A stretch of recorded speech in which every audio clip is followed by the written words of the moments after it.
Morning! Ayan, nandito ako ngayon sa basketball court. Ayan, dito ako ngayon sa basketballan at ako yung mag-exercise.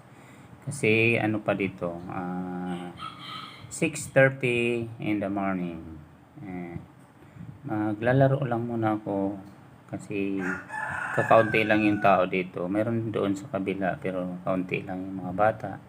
Kaya pagkakataon ko ngayon maglalaro na mag-isa.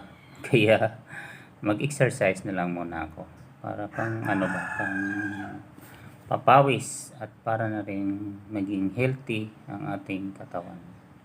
Kaya ito yung aking, hindi naman, minsan lang naman din pag may time lang kasi busy rin ako.